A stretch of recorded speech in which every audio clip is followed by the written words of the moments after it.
ارکان عزاداری میں سب سے پہلا رکن مجلس میں آنا ہے.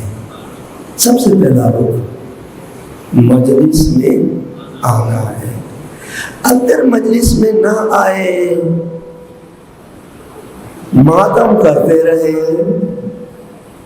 بس جیسے ہی ماتم کا وقت ہوا اور یہ جناب نہیں،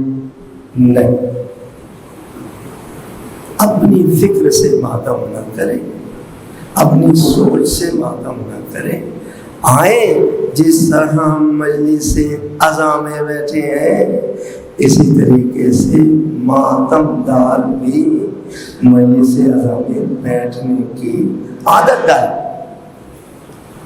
عموماً آپ دیکھیں گے مجلس ہو رہی ہے اور ماتمی باہر کھڑے ہوئے ہیں. بھائی کیوں؟ کیا یہ حسین کا جنازہ نہیں ہے؟ کیا علی اکبر کا جنازہ یہاں سے نہیں اٹھے گا؟ کیا علی اصغر کا جنازہ یہاں سے نہیں اٹھے گا؟ کیا قاسم کا جنازہ نہیں اٹھے گا؟ جنازہ اٹھے گا تب ماتم کرنے آؤ گے؟ نہیں، بیدار کرو. یہ ایام بیداری کے ہیں. تو پہلا رکن ہے مجلس سے عزا میں آنا اور یہاں سے اپنے عقائد کو درست کرنا. یہاں سے اگر ہم ہدایت پر ہیں تو مجلس سے عزا میں آ کر اور ہدایت پانا، اور اگر ہم گمراہی پر ہیں تو مجلس سے عزا میں آ کر گمراہی سے نکلنا. تو بات ظاہر بات ہے نہیں. دوسرا رکن کیا ہے؟ تو پہلا رکن کیا ہوا؟ مجلس سے عزا میں آنا، چاہے وہ ماتمی ہو، چاہے وہ نوحہ خان ہو، چاہے وہ مرثیہ خان ہو، جو بھی ہو مجلس میں آنا پہلا رکن ہے. صلوات میں دیجیے محمد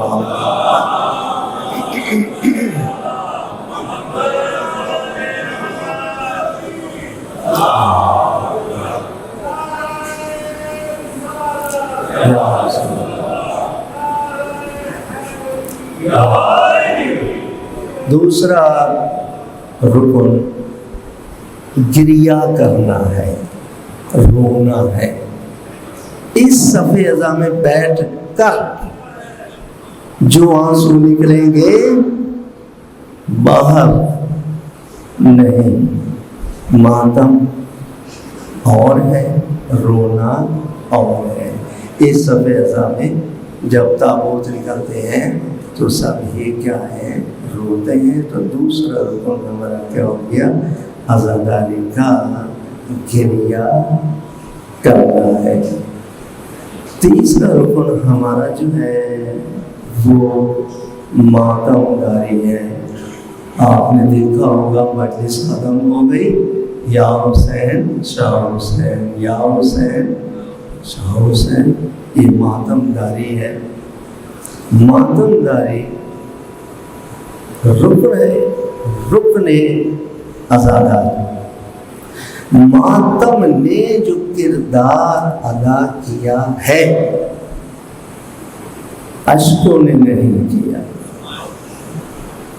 ماتم داروں نے جو کردار ادا کیا ہے، آج اگر ہماری پہچان ہے 72 فرقوں میں تو ماتم کے ذریعے.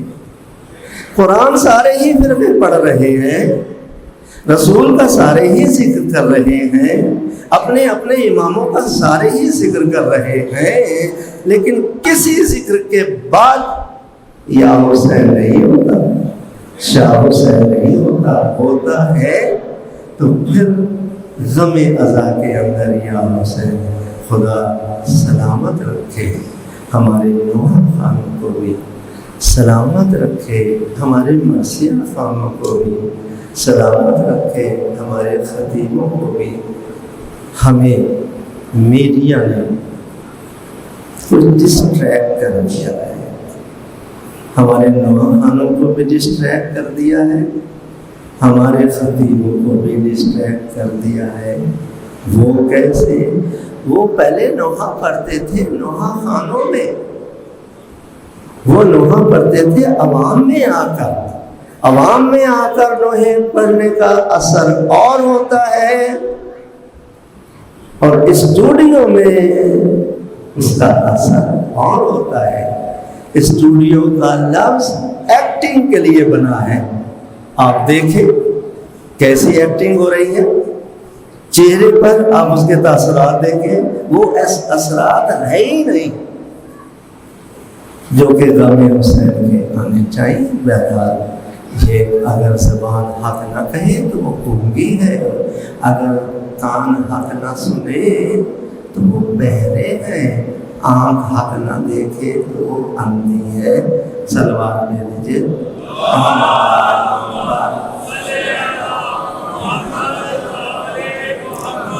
چوتھا رکن ہے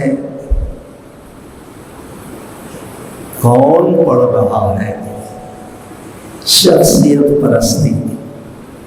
عزاداری میں جتنی شخصیت پرستی ہوتی ہے، کون پڑھ رہا ہے؟ فلاں پڑھ رہا ہے، چھوڑو جی کیا جانے، وہ تو مسائل بتائے گا۔ کون پڑھ رہا ہے؟ فلاں پڑھ رہا ہے، چلو چلو، جوتے بھی نہیں پہننے اور ہم نے کیا ہے پہنچ جانا ہے۔ اس کو کہتے ہیں شخصیت پرستی۔ شخصیت پرستی بدتر از بت پرستی۔ انسان کی آنکھیں ہوتی ہیں، بتوں کی آنکھیں نہیں ہوتی۔ انسان کے کان ہوتے ہیں، بتوں کے کان نہیں ہوتے۔ انسان کی زبان ہوتی ہے، بتوں کی نہیں ہوتی۔ قرآن کیا کہہ رہا ہے کہ اکثر ان بتوں نے گمراہ کر دیا۔ شخصیت پرستی کو بت اگر توڑا ہے تو مولا کائنات امیر المومنین علی ابن ابی طالب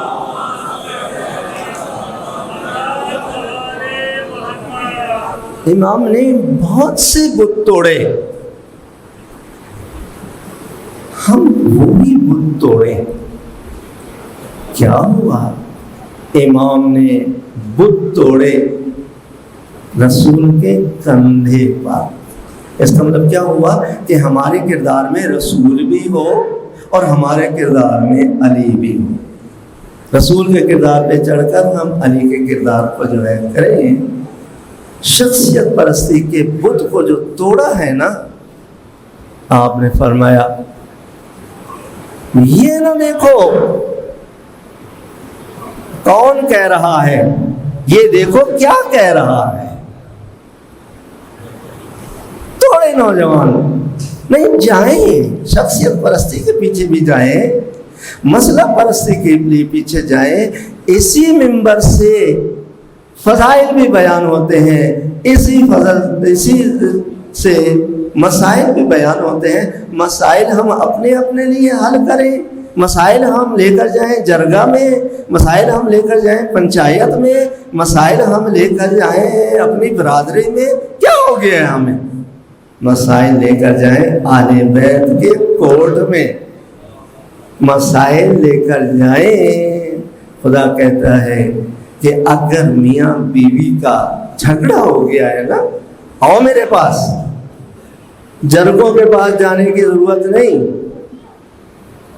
یہ برادریوں کے پاس جانے کی ضرورت نہیں۔ اگر جھگڑا ختم کرنا ہے تو ایک بزرگ لڑکی والوں کا انتخاب کرو اور ایک بزرگ لڑکے والوں کی طرف سے لو۔ ان دونوں بزرگوں کو بٹھاؤ اور قرآن کے مطابق یہ فیصلہ کرے۔ نکاح بھی اچھی بات ہے، طلاق بھی اچھی بات ہے، لیکن طلاق اللہ تعالیٰ کے نزدیک جب نکاح کے صیغے پڑے جاتے ہیں تو فرشتے خوش ہوتے ہیں، اور جب طلاق کے رشتے پڑے جاتے ہیں تو زمین و آسمان ہل جاتے ہیں۔ لیکن ہے طلاق کا ذکر، سورہ طلاق ظاہر ہے نازل ہوئی ہے، تو یہ ایام تربیت ہے، ان کو رسم و رواج کے حوالے سے نہ گزارے۔ صلوات بھیج دیجیے محمد۔